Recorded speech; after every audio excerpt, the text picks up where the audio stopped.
When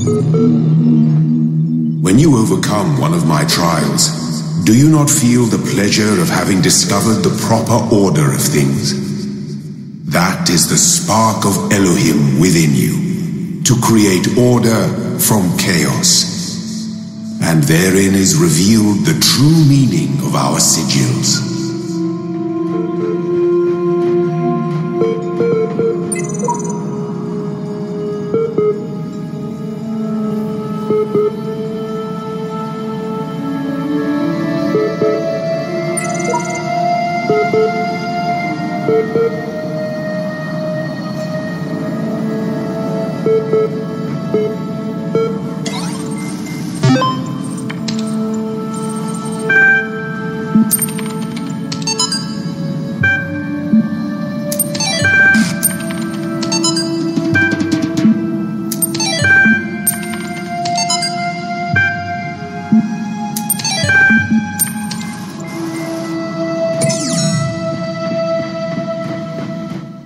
So now that we know that Elohim is a digital dungeon master, his spiels are starting to sound, well, appropriately corny.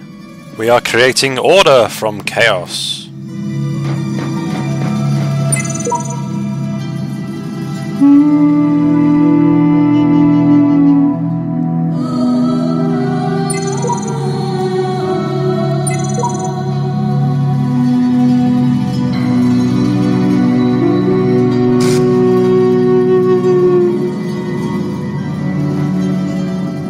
I've probably covered this before, but I still like it. Some games would be happy to be self-deprecating and use it as a whiny shield against any naysayers. Then it also says, actually what we're doing is pretty great. Even if there really are emotions that everybody involved should be happening, I'd say the best way to go about things is to treat all of the personalities we're seeing through these messages as a single thought process delivered by multiple personalities, so there's at least one voice who can do all the freaking out, at the prospect of not being good enough, sitting around idle for generations and then being decommissioned, their purpose in life very clearly defined as a mere stepping stone.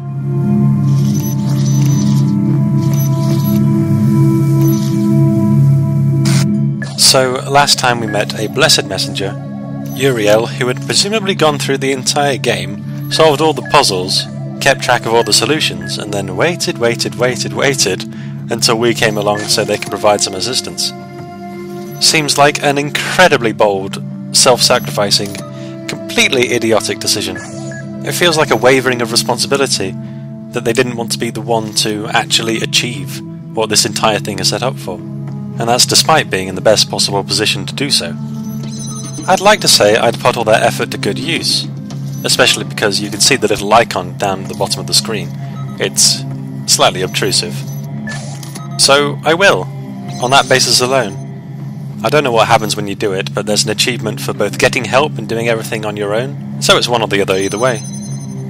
It won't be this episode though, it didn't occur to me.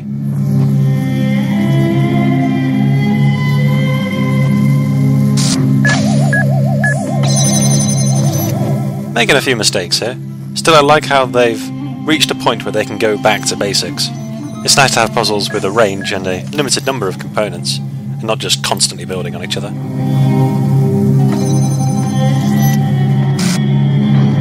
Perhaps I'm playing it safe. Anyway, it's given me time to get past the preamble. So that first log file, it's the Duat analogy again. The dying man here is saying, why is everything so difficult? Why all these gates and guardians? One reason put forward, said in two different ways, is that it's to keep the unworthy at bay. Which is fine, and it applies to a lot of things, which must mean that it's due to some deeper underlying reason, which he then goes on to explain.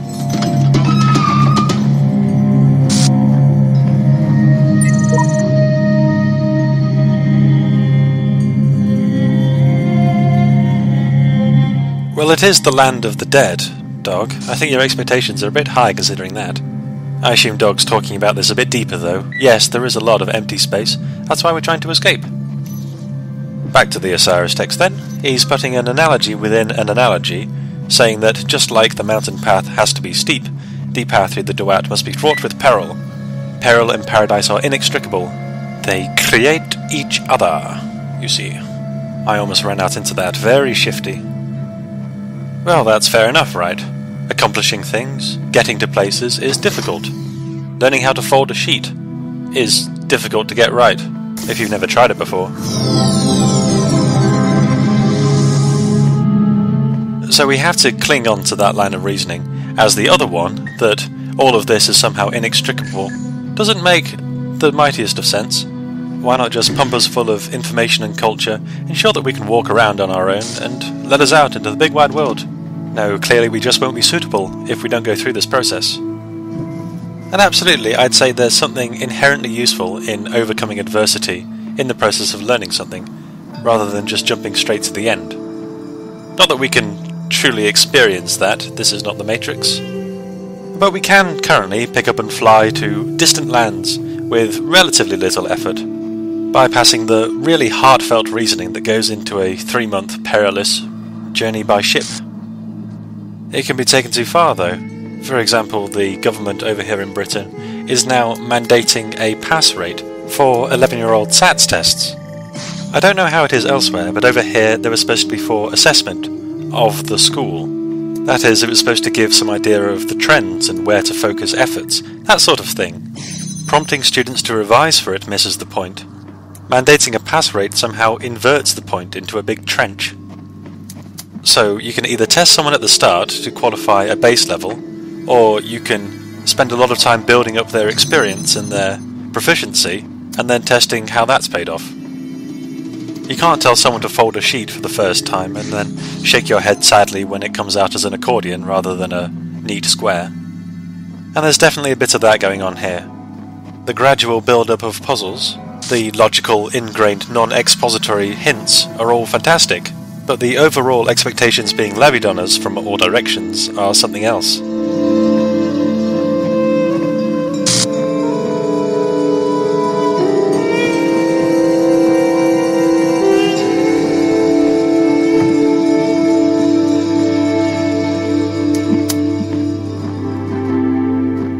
This puzzle is fairly pleasant. This whole area feels like a breather.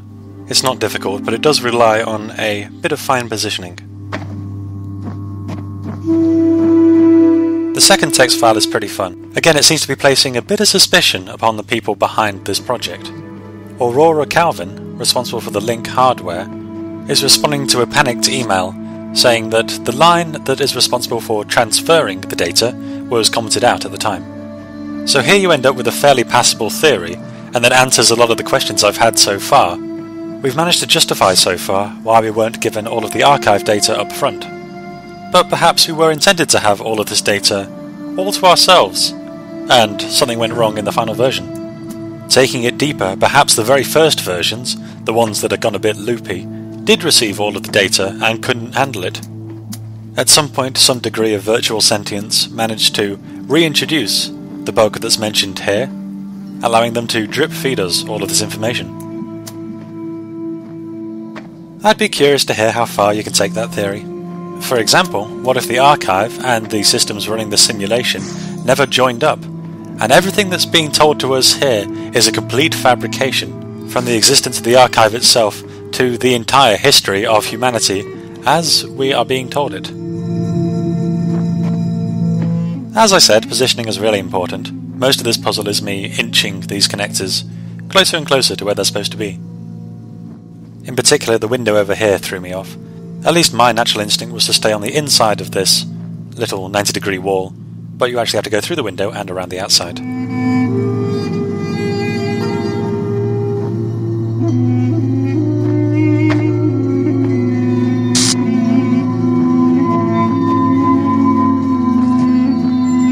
The third log file then shows up as The Choice of Life, which was the working title for Rasselas by Samuel Johnson.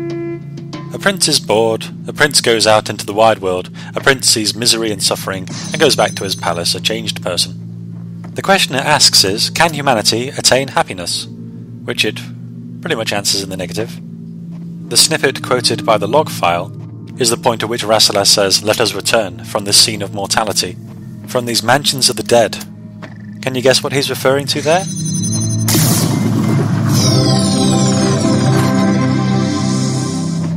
Pyramids. He's referring to pyramids, and how gloomy they would be to him who did not know that he should never die. If we untangle the double negative, it's he who knows he's going to die would find these pyramids quite gloomy. I suppose he's saying one way to become unhappy is to be frequently reminded of death, to work in palliative care, I suppose. I can agree. I listened to a podcast about death recently, and while it was a fine listen, I didn't mind it that much. I don't think I could do it every day. I'd certainly get some weird ideas in my head if it was my main vocation. It would be wonderful to think that virtually anyone could do virtually anything, given the right opportunities and encouragement. But seeing death happen day by day, not the aftermath, nothing crime-related, it definitely feels like it takes a certain sort of person.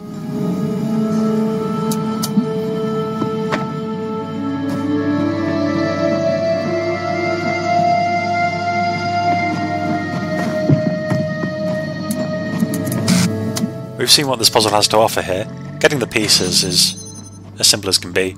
4 connectors, and therefore a slightly more complicated version of the Don't Cross the Streams puzzle.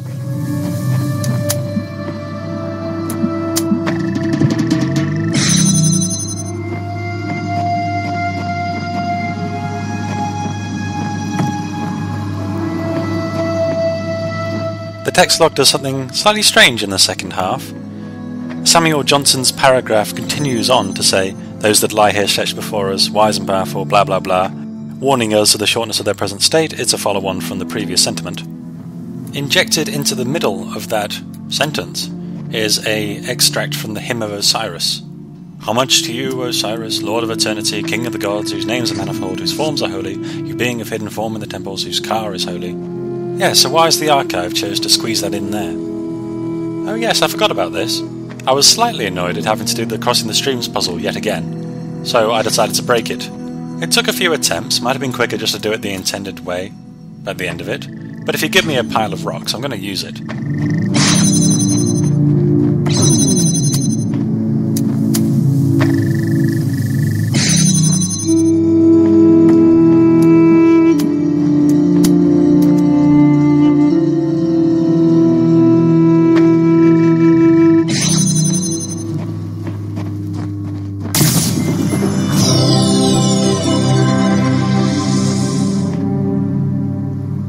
Of course I then had to do it legitimately.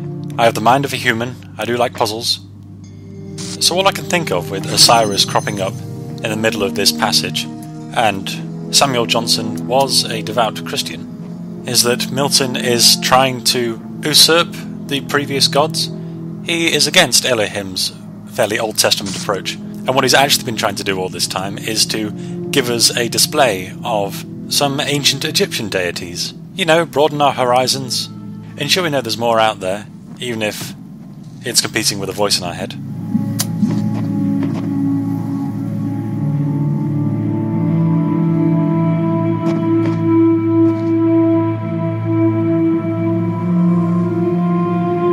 Yeah, I'm being slightly desperate here. This puzzle isn't hard, it's just irritating. You need to move all of the connectors over to this side of the field so that you can make it around this pillar. And by sticking that blue laser in the way, I've completely scuppered all attempts I'll have while I'm over on this side.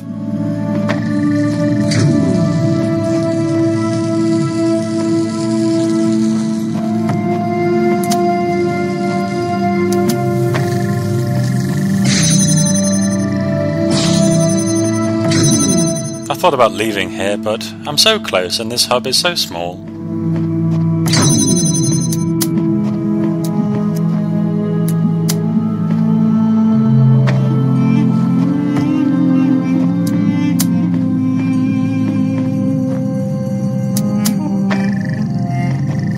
I guess the tricky part is having to place that connector right round the back of that tree.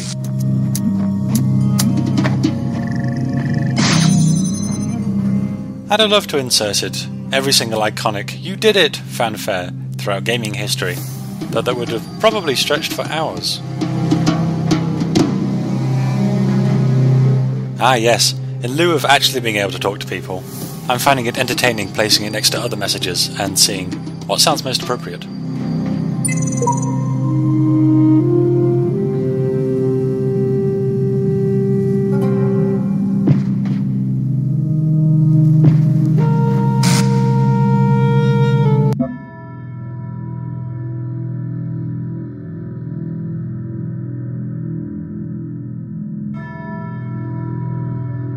I think these ones down here are new. This escape one, and a bunch of platitudes. I'm not a fan of platitudes. They're the worst type of condescension, the one that's possibly unintended.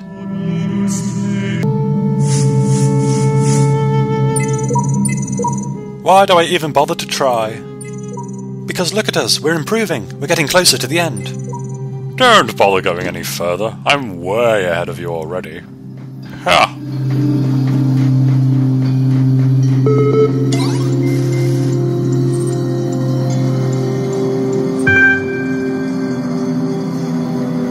That's super great. I'm going to respond with something that sounds most like a conversation.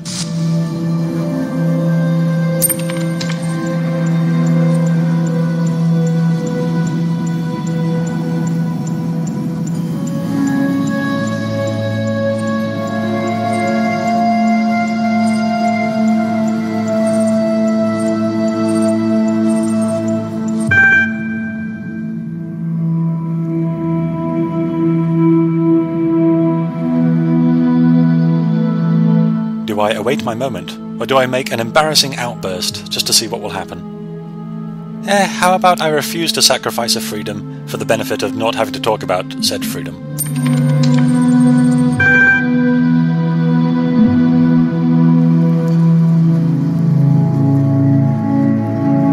Oh, he's got claws, he has. Well, I'm not an action protagonist, so it's either asked for or faith. I've been backed into a corner. You brought this upon yourself, Milton!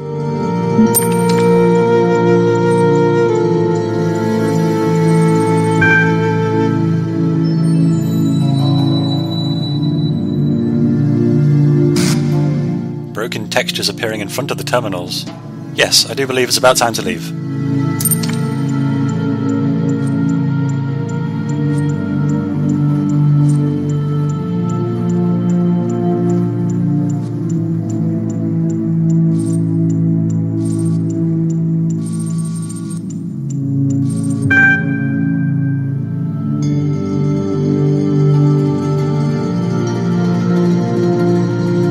Yes, I saw this coming. Top marks for presentation, though. I can either be blindly optimistic, kinda whingy, or completely incredulous. Perhaps truth is actually the secret word.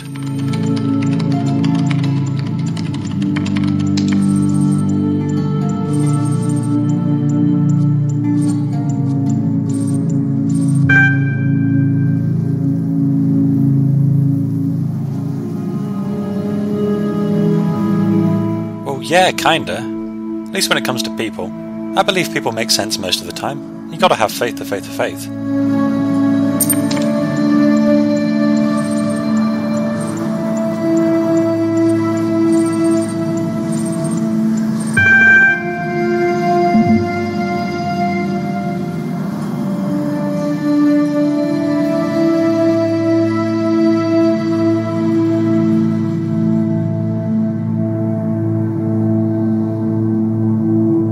Well, I've some fairly solid ideas about what all this is. I don't want to stop talking, I don't want to have missed the point of everything that just happened.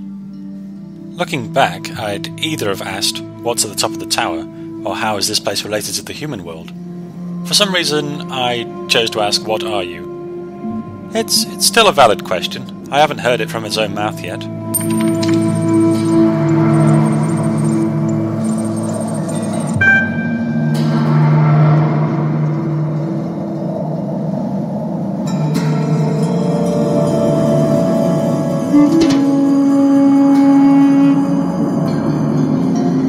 Sure, fits what I know.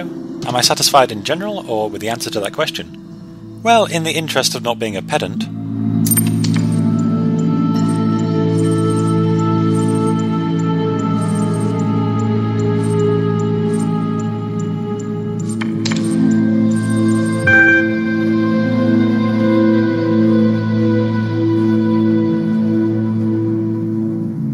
I still want someone to talk to. I don't think he understands that I completely see his point of view. He's been here for a while, he's got to find some way of interacting with everyone who comes through here, in a way that gives him some control, as immobile as he is. I suppose after a while you'd start to feel like a security guard, or a receptionist, A never-ending stream of people all seeing what you know all too well for the first time, and what you wouldn't give for that sense of discovery. Having a chance to be the source of some of that discovery, well, that's a way to vicariously enjoy it. It's probably more fun and fulfilling to be dressed as a Disney mascot than to be in the ticket office.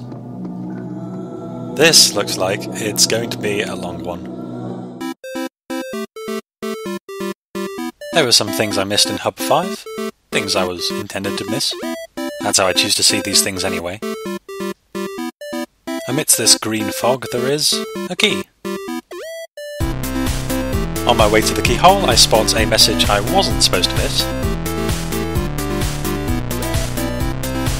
And the shepherd seems to be outright mocking me for my lack of observation skills. Look at all of these standalone gates. That's an oxymoron, surely. Where's the reference?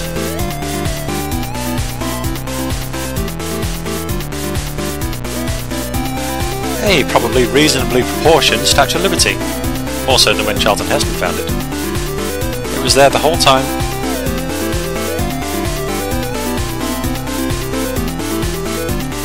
There's one I ignored for a while for no real reason. A walkie-talkie on an inaccessible catwalk, because we need virtually zero impetus to waste our time hunting these things out. First attempt, a reasonable effort from the adjacent catwalk. And girder to the face. This requires something a little more convoluted. So much so I left almost the whole thing in. You've seen me jump around before, I don't know how this didn't take a dozen tries. I'd struggle to do this in real life, and I've got abilities such as, stepping across gaps and holding onto things for support.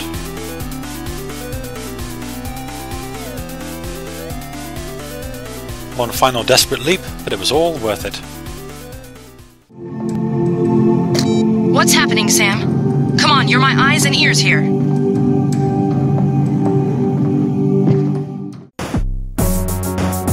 Well, it's a timeless quote. Eyes and ears, we all have them. Back in Messenger Land, I spotted a path around the back of this rock face. And now I'm going to gingerly inch my way over, forgetting that I have air control. Curse you, air! It's just rubbing it in. Let's try the other side. Now this looks promising. There's no way they'd make the collision detection wonky on such an arduous place.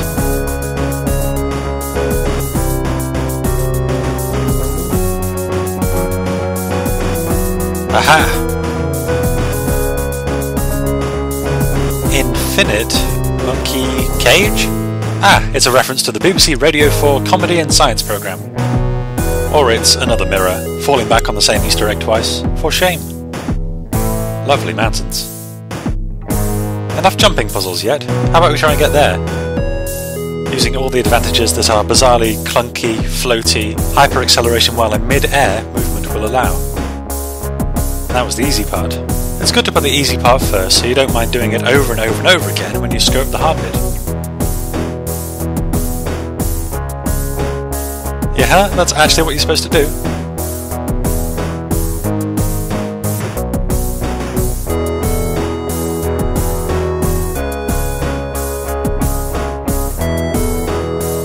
It's been kept in such pristine condition.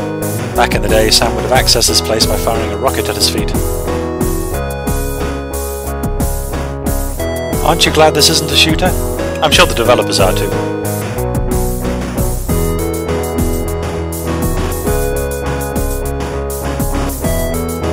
And the screaming, self-detonating guys have clearly outwitted this able hunter.